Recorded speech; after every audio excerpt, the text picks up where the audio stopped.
Hey everyone, thanks for tuning into this episode of Impact Theory, sponsored by our friends at Skillshare. And we've got an amazing offer for you in the description below, so be sure to check that out and enjoy the episode. When you start to get in there, right, you can start to detangle your higher self from your lower self. And no one's really doing that work. And so the whole method that I developed is so you really figure out what matters most to you in your life, so then you can hear how crazy your inner dialogue is and how much it's fucking with your dreams.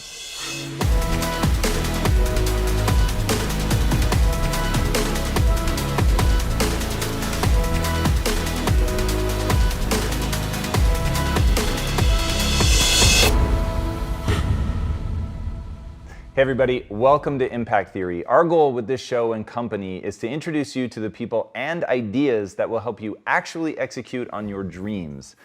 All right, today's guest is one of the most accomplished life coaches in the world. As the co-founder and chairwoman of the Handle Group, she spent more than 20 years coaching entrepreneurs, couples, politicians, Grammy and Academy Award-winning artists, as well as families and Fortune 500 CEOs. Her breakthrough generating curriculum, the Handle Method, has been taught in over 35 universities and public schools around the world, including MIT, Yale, Stanford, and the New York City public school system.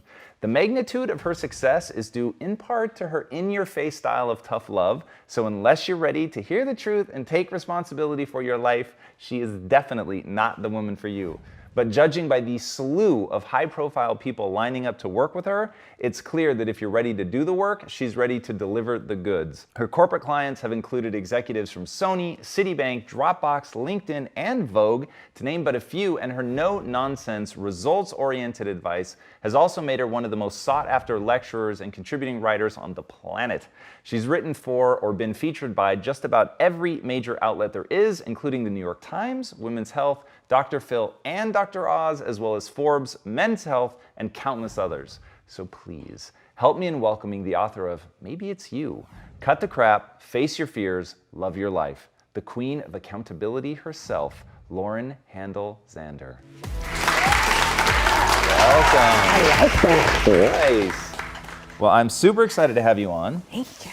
Not the least of which because you are rocking some seriously bedazzled shoes and feathers in your hair. It's true. I fully respect and actually want to talk about that. So you said that you kept them in because at first you were a little self-conscious about them. I was going to Burning Man. I have a camp at Burning Man, and I got my hair done for Burning Man. And then I had a 50th birthday party that was so fancy. I almost considered canceling going, which is so not me, right? So for the first time in my life, I was like, fucking self-conscious. And then I walked around the party and I had to explain my feathers. And I said, I'm going to Burning Man. No one knew what Burning Man was ever, right? And so now I'm explaining, I'm out of here. Like, just eat the feathers, Lauren. Like, for God's sakes, be the girl with the feathers at the party. And then after I came back from that burn, I was like, you deserve these feathers. Like, you keep them in and you wear them till you get over what people think. I didn't even know I would care what people thought until that scene. Yeah, I'm actually really surprised about having read your book Yes. and knowing how much you push people to be themselves Right. and really figure out who they are. And I like the notion that you have of cut the crap and largely because people don't even know who they are. So they're Right. trying to be true to something Yes. they don't really understand. Yes. So walk us through, like, how do we be true to ourselves and take risks? Like, the feathers seem like a pretty cool intersection of that moment. So the main thing I study is how your inner dialogue works. And most people have never trailed their inner dialogue. Meaning it's just like running wild and they're not They don't even, like, engaged. what did you just say to yourself? What did you say about your wife's body? What did you say about your boss? What do you really say? What do you even say to yourself when you look in the mirror? Right? Like, welcome to the you won't face. Right? And so when you start to get in there, right, you can start to detangle your higher self from your lower self. And no one's really doing that work. And so the whole method that I developed is so you really figure out what matters most to you in your life, so then you can hear how crazy your inner dialogue is and how much it's fucking with your dreams. That's pretty amazing. Welcome to the you won't face. Yeah. I've never heard that before, but that's really interesting. So talk to me about higher self, lower self. How do we begin to hear it, first of all, and then how do we untangle, and maybe most interestingly, how do we differentiate the high and the low? So this is my favorite thing. The way I lay out the homework, right? It really is. I break life out into 12 different areas, and I ask for your vision or dream in each of the 12, because we also hide, like everything should be about work or not like don't face this or that. So if I make you dream about every area of your life and I don't let them overlap, you're really having to face a vision about all of life, right? And then I get you to rate your current life against that dream, and then tell me what you think is between you and fulfilling on that. And pretty much the way you explain yourself, the way you talk about that, that is literally, ready? That's all your lower self. And who just figured that out? Your higher self. Because who's listening now? If you can call a lower self the lower self, that's the invention of the higher self, right? But you have to get yourself out, right? And I have to make people write it out, because we're full of shit. Like I am you, like it's, I am, right? I could just start with me, right? I do the whole method was so I would stop lying to myself about what I wasn't saying to my dad, what I wasn't saying to that guy, what I wasn't saying to myself about what I really thought. So I broke in by having dreams so that I can hear my bullshit, and all of that was separating higher and lower self. When you say you broke in by having dreams, you're saying like, this is what I want, versus being asleep and doing some sort of dream detection. The minute you go, I want to fit in those jeans, I want to make that much money, I want to have that kind of love. The minute you say that, everything that's in your way is your lower self. Because you can have anything you want. Why not? What else are we here for? Right? Like, really? You think we came to just suffer? I hope not. I think that's very fair. Yeah. So as people begin to look at this and they're differentiating the high self, the low self, yeah. How do you train them to go through that? So one of the things that I found interesting, I'm actually really curious to know what you think about this. Yeah. One of the things I find interesting about people is when they have what I'll call like petty or insecure desires or whatever, but they don't judge themselves for it. Yeah. And because of that, there's no internal battle. And maybe they're working on it, maybe they want to change it, but they're not, like, they don't diminish their sense of self based on that. So how do you help people process through that? Do you think people should have some sort of goods and bads in their mind? Do this, don't do that? When I make everything connected to your dream of yourself, right? So you have a dream of yourself, which is these visions, So it right? all begins with that clarity. So, and one of the most important areas of life is your relationship to yourself. And I define your relationship to yourself. I love being with myself. I love being myself. I have fun being me, right? The minute you go, I have fun being me, you can hear everything that's not that fun about being you anymore, right? So the whole point is the ability to hear your inner dialogue based on some standard that you invent for yourself. And then the next whole section that I deal with is personality traits, right? So you wish you weren't an apple off that tree, maybe. You like some of the things you got from your parents and everything else, not so much. And then you have lineage and all the things that come with your culture, right? So starting to figure out what's going on in your personality and your dreams gets you to hear higher and lower self, and gets you to really, like, you'll know if you're happy with yourself, right? I care about fashion. I care about the size of my body. I care about what I care about. I don't need you to like me if, like, I care about it. And that would be another thing I do. I say, if you can't tell everybody what you're doing, then it's probably not that cool for you. Like, if you're hiding something, if you're lying about it, oh, we're in trouble. Then you are really not okay with it. And most people are lying about a lot of shit. Because they're not okay with it. That's right. And then they pin it on the other person. I'd hurt your feelings if I told you. Everybody's blaming the other person. Like, everyone's wiping the crime on the other person, and they're being a good person, but really they're lying. We're tricky. We're very tricky. So how do you help people find awareness? That's one thing that I find a lot of people reach out to me about. They want to make an improvement in their life, but they don't know how to develop self-awareness. So do you have practices that people can do to begin to hear that dialogue? In my every step of the method is literally teaching you how to catch yourself, right? So the three first inner dialogues that I make you go after is your chicken, like, you got a chicken, the voice of the chicken.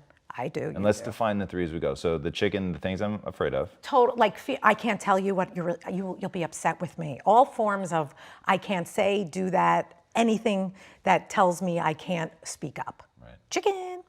Okay. Brat.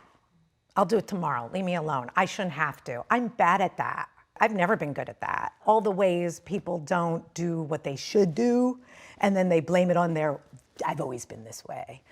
it's all a brat, right? Bratty voice, right? And moodiness, brat, okay? And then the final one is the weather reporter.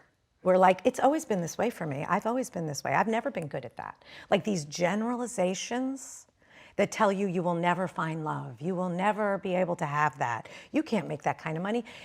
You're a night owl. You can't, like, people pretend that the things they've been saying about themselves their whole life are the truth. Like, this is a chair and I'm not good at that.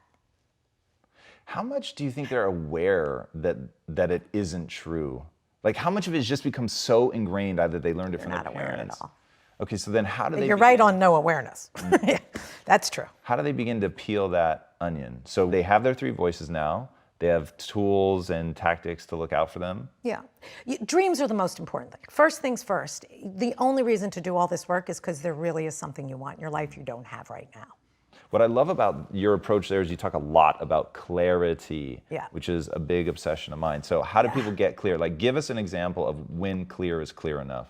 Once you have a dream, you make promises, right? I teach people to put in promises and put in consequences, right? And so everything that you want is basically in the promised land, right? Places right? The promised land, like the real promised land, where you make promises and keep them to yourself, right? Is one of my longest jokes I keep having to make.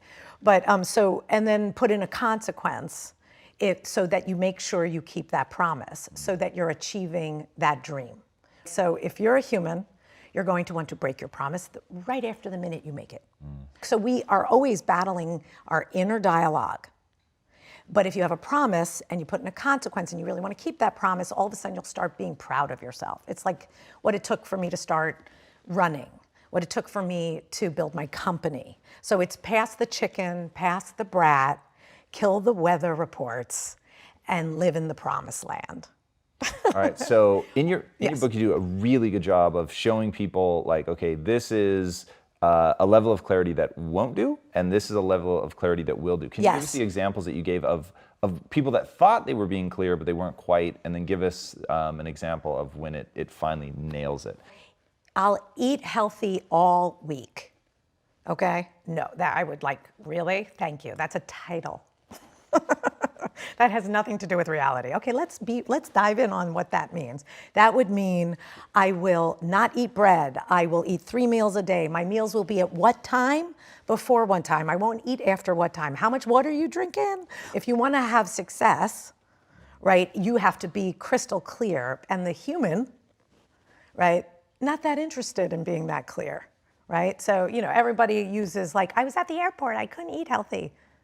I don't even understand that. I'm like, bring your food or rip the bread and cheese off the sandwich and eat the chicken, right? Like, we lie.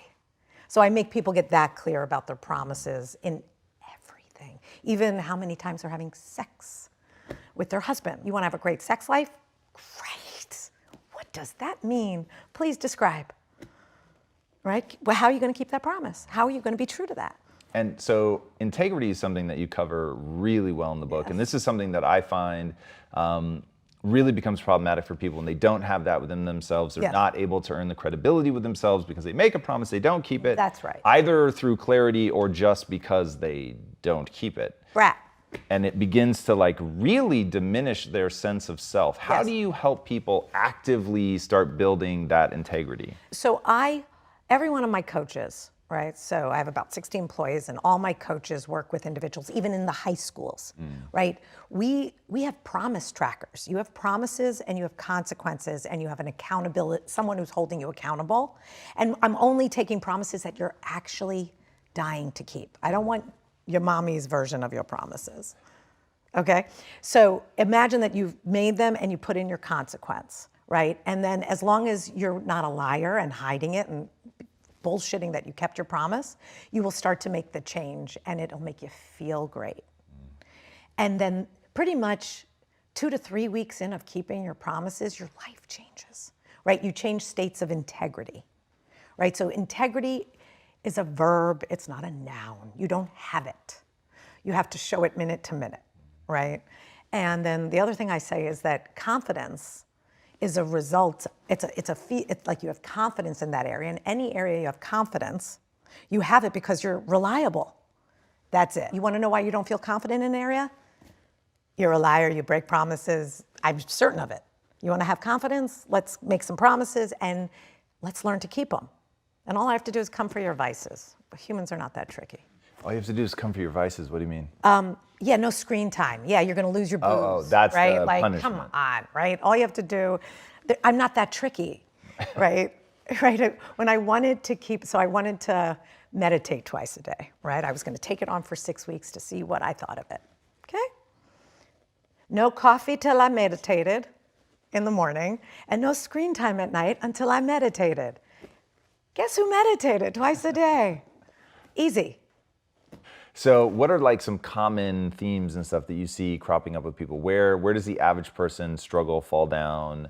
What do they need the most help with? Body, right? Most people are not that happy with their body, not that happy with their sex life, and not happy with how much they can't make what they want happen in their career, right? Like it's my boss's fault, I don't know how to move ahead, right? So there's a lot of coward chicken, and or I help marriages, right? Like there's a buildup, they never knew how to deal with everything, and they really have to learn how to have very difficult conversations. Talk to me about that. How do you teach people to have the hard conversation?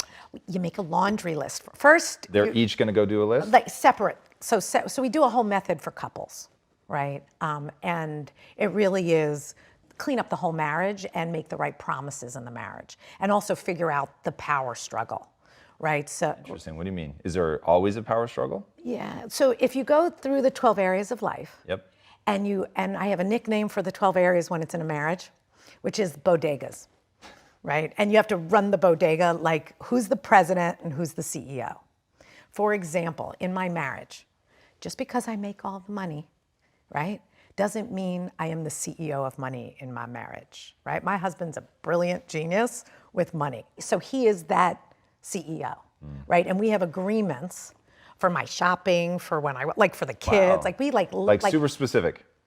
like promises and consequences. Wow. And what happens when you go in on an area and you make agreements, there's nothing to fight about. There's no upsets. There's actually people respected and loved, right? And you guys come up with the promises together, I'm assuming? Well, you figure out in all the areas. So there's community. I'm in charge of community in our social life, right?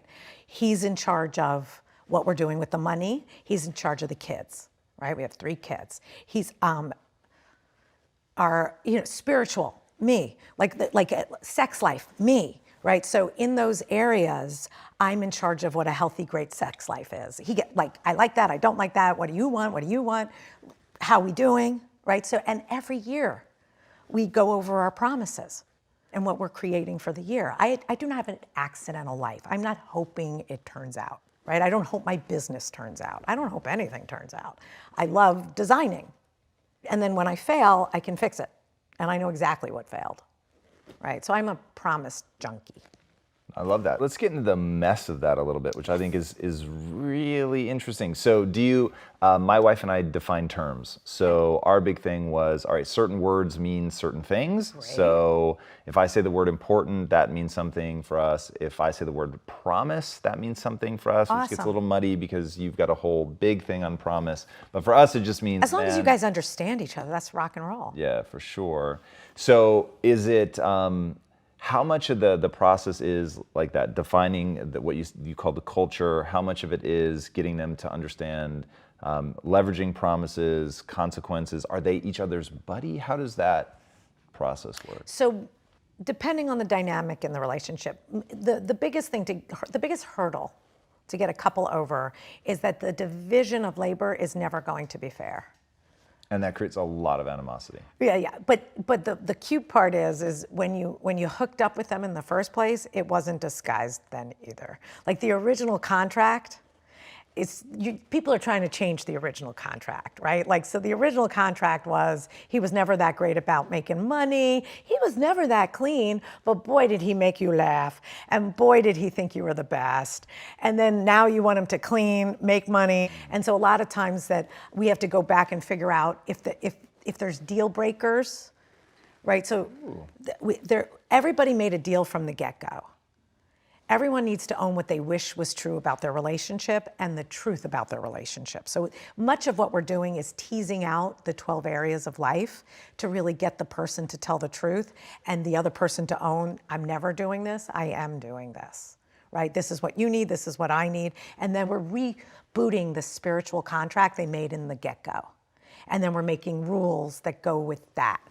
So it's very heavy to get a person to understand what's never changing in the original contract. So I would love to get a couple before they end up getting married. Because if you can get that deal really clear in the get-go, then it really sobers them up to being in love with each other as is. I am not in the fixing business of like, let's change together. Like, no. Really, that's interesting. I literally thought that's where you're going. So, Love the one you're with. That's so interesting. Okay, so what happens when they come to you and they're like, yeah, but that's not what I want now? Yeah, divorce. I'm sorry, did cut I right say to it. You have to be in love with the person they are. You can't take away their respect because you now want them to be different. That's crime in my book. My line, a terrible line that I really do have is people know exactly why they're going to get divorced while they're walking down the aisle. Wow. There is no accident about that 50, 60%. And trust me, I've sat enough at the moment that that woman and that man know it as they're walking down the aisle. Oh, it's in there. They're like hoping, they're hoping. What are they hoping for? They really are in love. They really do. So you want all of this? I do. Okay, this is cool. so interesting to me. So you ready? You have a head, you have a heart, and you have a hoo-ha. Got that? Indeed. Yep. I'm with And you. then and they all have language, right? They all have their desires. They all have everything they want. But the mistake the human makes is they think that it's actually divided up 100% versus 300%. Okay, so your head should get everything it wants, your heart should get everything it wants, and your hoo-ha should get everything it wants. But what happens is someone will make a bargain where their heart got everything. He's the nicest guy in the whole wide world. Oh my God, he's so smart. I don't want to fuck him, right? But I wish I did, right? How long does that last? About 6 years after 2 kids. Take the cash and go, girl. And then you're not happy after. So instead of people really dealing with the truth about everything they want and being able to talk about it fully and make a real match, like the love of their life, doesn't mean there's no compromises, right? Like I come from a successful father and a mother who never worked a day in her life. That I would be the one that was the workaholic and was happy to make all the money is like, no way. And that my husband wasn't gonna be that guy. And he's still a total hot, great man, right? It's like revolutionary to me, but I will never take him down for that, right? That's the original contract. So it wasn't that I got exactly what I thought my head would want, but when it really came down to it, the most important thing that I wanted was someone who would be a remarkable dad. My dad was a workaholic, and he was not a daddy type, right? And he did not play with his kids. And I was like, God, I wish I had a real daddy type. And like my husband is the real daddy type, right? And I was like, oh, that my head really got what it wanted. And so most people have never teased out what their head wants, what their heart wants, and what their hoo-ha wants, and how they really want it. And then they end up compromised. So does the other person. And they've never had all those conversations. And then they've never negotiated a real fair spiritual contract between the two of them with their deal breakers. No, dude, that's so amazing. So now I want to keep going on this, Red. So Okay. let's say they're just getting together. What are some of the ones that really stop people cold and make them really think? Most people are just embarrassed how much they care about things they don't want to care about. Like what? Like no one wants to, the hoo-ha barely wants to admit vanity. Like, yeah, she needs big tits. Right? Let's just, I heard people 2 rooms away laugh at that one. That's amazing. I'm like, right, they can't even say it out loud. Right. Right? Ready? Green eyes. I got a thing for green eyes. I got a thing for green eyes. And if you see my husband's green eyes, it's like, oh, it was always him. So instead of trusting your vanity, what your heart thinks is most important, and even that head of yours, right? Instead of trusting it, you're embarrassed or ashamed or won't even speak it out loud. That's why you're like, how do you even talk about these things? But we're so gaming our own system rather than being our freaky selves. You need to learn your language, right? I really did develop this, and it really changes everything. So that was a good one. What else should people be thinking about? For head, okay? All right, everybody, there really is how intelligent they need to be, right? Yes, you really do care about college. Yes, you really do care about that their parents are happily married. Yes, I mean, I could not believe, ready? This is awful. I was dating someone, I went and met his family, and it was not okay with me, right? He was great, but his family was so fucking goofy. Like, no, I screamed, right? I am not, like, I can't even believe how uncomfortable this is making me. And then I think I'm such a jerk that I'm so judgmental, right? And then I'm like, what do you mean? I'm like, just be your truth. Like, it's okay. You're a judgmental bitch. Like, just trust yourself, right? You don't want to do holidays for the rest of your life with these people. You got it. Okay, great. Break up with him. For that? But he's nice. He loves you. He's taking you to Jamaica, right? Like, what? Oh, you're such a fraud, right? If he knew what you thought about his family or what you really think, he wouldn't want to be with you 5 more minutes anyway, honey. What you will find that is really funny is they agree. Like, if your partner is your real partner, they're like, right? It's awful. I'm sorry. If you have to lie to your partner about what you're scared of about them or their family, that is not your partner.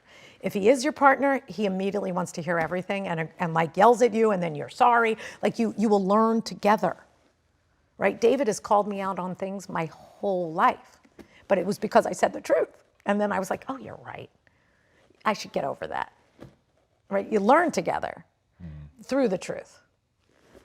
So going to that, not changing people, Yeah. but obviously you're, I think, big into people changing themselves. Yes. So walk us through that process. How does a couple grow, but make sure that they're growing in a similar direction? You know, if you're in love with the person you're with, right? Like, your job is to stay in love with who you're with, right? And like, they're not, especially, you know, they're not changing that much, right? Now, if they radically change, right, and then you didn't sign up for that change, you really are going to have problems. I guess I'm dangerous because I don't have a problem with divorce. I think it's okay people get over each other. So that's maybe crazy for people. My joke with my husband, we made a vow when we got married that if we're not still in love, if we don't still want to do each other, if we're not having the best time of our lives, we'll get divorced, right? Like, That was actually your vow. A vow. I believe in divorce because I really believe in love. And I'd rather have love my whole life than pretend I have to be a good person that stays. Talk to me about your notion of the emotional DNA. So there have been way too many times I've discovered through doing work with people that they don't just maybe have their parents' issues, right? They're repeating them in really weird ways. People's problems in money, people's problems in their sex lives, in their marriage, in their careers, right? Like, why they're an accountant and they're miserable, right? Is because their dad was this terrible entrepreneur, but no one remembers he was high too.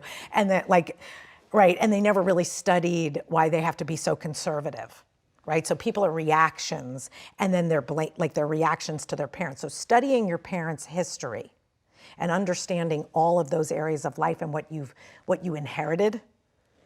As like personality traits. No, like literally epigenetics, right? Like, so if the bunny sees its sister bunny get eaten by a bear, not only does it know bears eat you, but its unborn children knows bears eat you. Like, it learns, the system learns from what it witnesses and its parents. So, right? And so if your father's on his 4th marriage, you're like, it's year 7. And you're wondering why you got that strange itch, right? So the line I say is, you don't just have your dad's blue eyes, you have his wandering blue eyes, right? And so how do you coach people through that?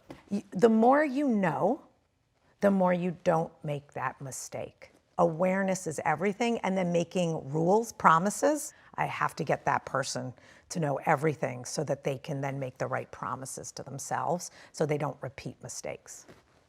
Because you will be. And so you advocate them going and just knowledge is power kind of thing, and they're interviewing their family to find out They're what bringing me traps back they've walked everything. into? Everything. So after I get a person to do the whole homework, so the 12 areas of life and all what they say about everything between them and having what they want, their parent traits and how they live in them, and their marriage parents' traits and how those live in them, and their haunting memories, right? After I get all of that, you can see all the information, like you can see the problems. Like you can literally call them spiritual purgatories. Talk to me about the hauntings. That's an interesting concept. I used to get betrayed by women. Like these women that I thought loved me, they didn't even stab me in the back, they stabbed me in the front, right? Like I got killed. And so what I did was I started to get suspicious of my picker. Like somebody's picking, like maybe it's me, right? And so I went back to my first, most disturbing haunting I ever remember really being betrayed by, right? Trust me, I did not want to call her. She was so happy to hear from me, it was shocking. Like, hi, right? Do you understand how different the story is in my head? Okay, so the way we remember things, the way we hold things, the way we tell the story over and over again, those are usually screwy lies. And so in any area of your life where you feel trapped, like you can't make more money, you can't get out, your body never loses weight, like there is some purgatory connected to a haunting memory, and the way you tell the story of the haunting is not accurate. It's a lie in there. That's why it's haunting you. That's why I call it a haunting, right? It haunts you. And so what do people need to change the story? So I go back to, her name was Cheryl. I go back to Cheryl, right? And I find out that I only remembered the list of things she did to me. Do you know, she had a list of what I did to her. I didn't remember it. I don't mean I didn't remember, I mean I didn't remember it. That was the last time I ever got betrayed that way again, ever. Like my awareness that maybe it's me and how I picked her and how I lied about that, like honestly, right? Not like trying, right? So I had to go back to the mystery of that story because the lesson kept repeating. So lessons repeat till you learn them. Obviously, if something bad keeps repeating, I didn't learn it. So I had to go back to the original source so I could learn why I was the asshole too. People don't realize how much we don't treat each other as sacred, even the bad things that happen in your lives with them. So all of that matters to me. And that all became a miracle because you were able to process through it, figure out what you'd done wrong, apologize, be apologized to, and then have just an open and honest relationship? No, it literally changed my awareness. You go through a bad business deal. You ever making one of those again? If you really learn it, if you make it again, you then go, I didn't see something. Something's up with me. Maybe it's me. And so when you can get to the maybe it's me part, you then have to go back to those hauntings and discover where you couldn't smell your own poopy. And then once you have the awareness of what's up with me, what do I fall for? Like, what do I fall for in all these women, right? I get enamored by people, ready, that are enamored with me, right? If you love me, then I'll think, like, I don't even realize that you're using me. I don't even notice I'm using you, right? Like, there's creepy shit. Like, I didn't even understand it until I went back and discovered it, but it was from high school. Right? And then it kept happening a bit through the joke about me was 1 in every 7 people just might stab me. Like, but the other 6 I keep for life.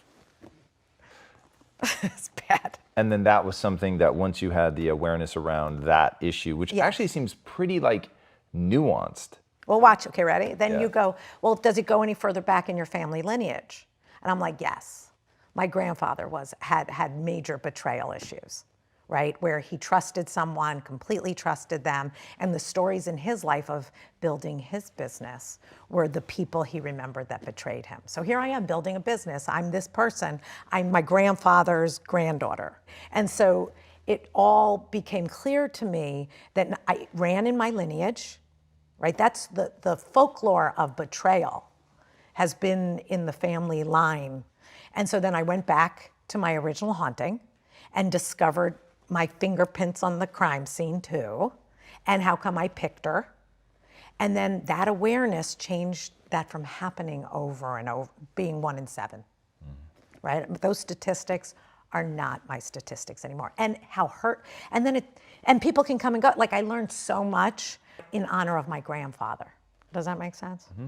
So that's the gist. So I want to go back to the way that you change behavior through promises. Yeah. So what's something that you're doing now that, because I'm assuming you're constantly evolving, you're constantly Yes. dreaming new dreams Yes. and using promises and Yes. consequences and all Yes, that to get there. all of it. So what's something that you're doing right now so people can have a really concrete example of how you've steered your life? You've been so successful, how you continue to steer your life with what is really a nice, simple process. Well, I use my method, right? I never get out of it. And then the other thing I do, which is really hysterical, that I love, is I invert the scale. So if I've been at an 8 in my marriage, the 8 becomes the new 1. Interesting. Right? I don't let how's my sex life going to be even better? How's our marriage going to be even better? Well, yeah, I mean, the notion of revisiting things yearly, Yeah. putting it down, Yeah. coming up with promises, I think is really interesting. Like the mechanisms of it almost don't matter as much as the process of going through and just being aware of what you want, Yeah. having a plan to get it. But Yeah. what I like about the promises is that it's all about altering behavior. It's being true to yourself would be the line I would say. Me being true to myself, right? And Aren't the promises always around behavior, or have I misunderstood that? so I'll interview my kids. I always interview my kids. How am I doing? Am I good, mommy? What do you want me to fix? Anything you want me to change? Any new promises you want me to make, right? So That's interesting. I So you'll owe- actually open that up to people. everybody. And what's something in like the realm of career? What's a classic mistake that people are doing or not being aware of, or something that's really holding them back? They're not making promises that scare the shit out of them. That's interesting. People do not dare themselves. Like I am a darer. I dare you. What should I dare you to do? Right? What promise would you have to make? And then hear your inner dialogue fucking with that thing. It's perfect. If you don't have the chicken out in your head, you're not in a big enough game. It's just like letting yourself dream really makes magic happen.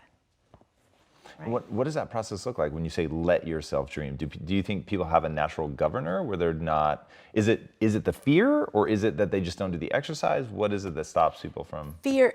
My joke is we have PhDs in fear. I can't, I won't, you shouldn't, what are you doing? Oh my God, don't, what if? Right? We're PhD in fear. And so, again, language and learning to make yourself use language, and because every word is your imagination, right? I don't care if you want a boat, I want a car, I want my kids to, I don't want your kids to be things. Okay? Like let your kids be themselves, please. But nonetheless, you want things for yourself, and that's language. And then, so yes, I do think people aren't sitting down and writing their dreams and then making the right promises. If you haven't done that every year, what's happening then, right? Then you're not doing that, right? It's like not having a business plan every year for your business. That would be very dumb, right? That's the only way you know if you're failing. I really do think life is about fulfilling on whatever matters the most to you and figuring out what that is. And then if you don't like it, throw it out and do another one. Like, who cares, right? Don't be paralyzed. Don't even care. If you're right, and if you're not going to change that thing, no, you really do have a drink for breakfast, right? And you're not, then just don't lie about it. Be the guy. Be the person. Like, be true to yourself. Don't lie. The biggest thing I would like to change on earth is how much we lie. That's interesting. Why is that the one thing? Because we lose ourselves the minute we lie. Like the minute you lie to me, I'm more important than you. You just sold yourself out to get away with something. You just stepped down. You didn't stay true to yourself. You just became a fake, two-faced, to please me. You're not you anymore, and I'm somebody you don't even tell the truth to. What's happening on earth? Nobody's being real at all in the moment a lie happens, right? It's the fakest world. Like, we are so strange how fake we're willing to be. And then you're like, if you're like, why do people not have great sex lives? They cannot even tell each other what they like. You have no idea how much I can get a person to finally start telling the truth and how funny and liberating it is.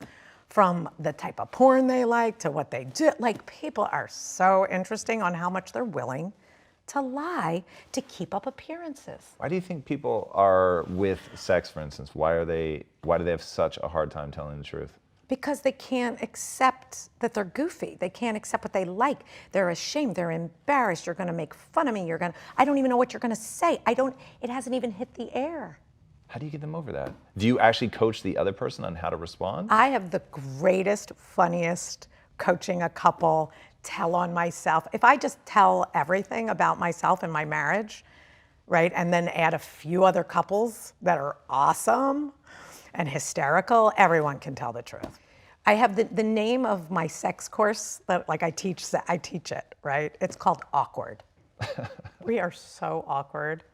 And we have no language. And then men and women pretend they can't handle that. No, they can't handle that. How long have women been lying about orgasms? Anybody? Never happened to me. Everybody.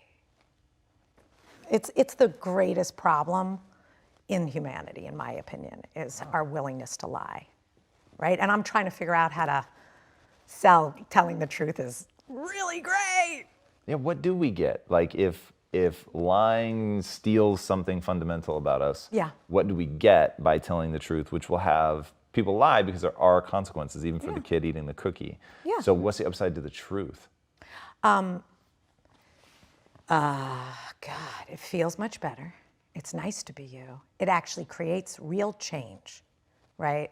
Right? If you ever heard anyone who got caught cheating, right, and then really went through the process of dealing with it, yeah, that's the person who never cheats again. So when you stick your hand in fire, right, and you really get the burn, that's the last time that you really learn something.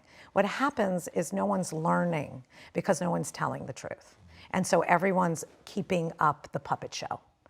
And they're a puppet, and you're a puppet. So it's deeply disturbing, but it works, right? So there's this illusion that we're deeply intimate and connected. And then there's people you have pockets of it with. But getting naked, getting real, telling the whole truth feels amazing, or gets you in a lot of actual trouble, but the kind of trouble that you learn from. I love that. Right? As long as the truth is safe. Right? So when my husband and I, in the coaching of a couple, I have a huge teaching of how to teach people to listen to each other. And that it's not about agreeing. People want to agree with each other. You need to understand my version and understand it and agree with me. Yeah, no, I don't go for agreement ever. That is not what is needed on earth. Ever. It's actually giving a shit about my experience and your experience. Like, no, we don't need to agree. We need to get each other. We need to hear each other. We need to respect each other's version of what just happened, right? I don't need you to come to my side and agree with me. That's why people really fight. They don't just fucking love each other as is. All right, before I ask my last question, Yes. Where can these guys find you online? So Handel Group, Handel, handelgroup.com. And then there's everything there, right? There's courses, Inner You, which is really, you'll hear if you like my storytelling, you can hear all my stories and the homework and a community. And really actually very affordable, because I actually want to reach millions of people. Nice. Love that. Yeah. All right, my last question. What Yes. is the impact that you want to have on the world? Ready? Ready? Ready? Could I tell it in a little Please. story? So I have an image of a big turkey, right? The wrong direction, right? Ready? And we need to, so dark, and the money, like what's running the world right now, is on the wrong side. So I need the light and the money, and I need to flip the bird. So you're like, what are you committed to? I'm committed to flipping the bird, so that the people that should have the money and have the power so they can do good in the world are doing it. That's why I want the politicians, I want the musicians, I want to reach the people who could do good and actually get this and change the world before I die. Wish me luck. Flip the bird. I love it. Thank you so much for coming on the show. That was fantastic. All right, guys, this is raw. She tells the truth. She's in your face. She is a lot of fun. Read her book. It is really fascinating. It has a workbook vibe to it as well, with the challenges that she gives you in the chapter so that you know how to put this to use in your own life. Clarity on getting your dreams right, how to make promises and use them effectively in your life. It really is a manual for how to get things together in your life, whether it's with your career, whether it's with your spouse. Like she said, she breaks out a whole 12 areas. We didn't even get into the 13th, which is death. That's a whole another thing. But her obsession with truth-telling and getting people in touch with who they really are and not judging themselves, but finally really figuring out who they are so that they can then create that path that they want to evolve along is something that I think so many people would benefit from. So dive deep into that world. Check it out. She's putting out amazing content. All right, if you haven't already, be sure to subscribe. And until next time, my friends, be legendary. Take care. Thank you again. That was wonderful. What's up, Impactivists? If you know me at all, you know I'm literally obsessed with acquiring new skills, but it isn't always obvious where to look for those skills. That's why I'm a huge fan of Skillshare. Skillshare is an online learning community with over 25,000 classes across almost any skill you can imagine. At Impact Theory, we've used Skillshare for things like project management, marketing analytics, and even for our comic book. And today, Skillshare is giving the first 500 people who click on the link in the description below 2 free months of their entire library of courses. Guys, this is literally worth years of world-class content, so do not sleep on this one. Click on the link in the description and join the classes that are right for you and your New Year's goals. You'll be in very good company as one of 7 million people on Skillshare. And should you decide to stick around beyond your free trial, an annual subscription to Skillshare is less than $10 a month. That is next to nothing for a skill that could very well change your life forever. So don't wait on this. Click on the link in the description and start acquiring those skills today. Until next time, my friends, be legendary. Take care. Hey everybody, thank you so much for watching and being a part of this community. If you haven't already, be sure to subscribe. You're going to get weekly videos on building a growth mindset, cultivating grit, and unlocking your full potential.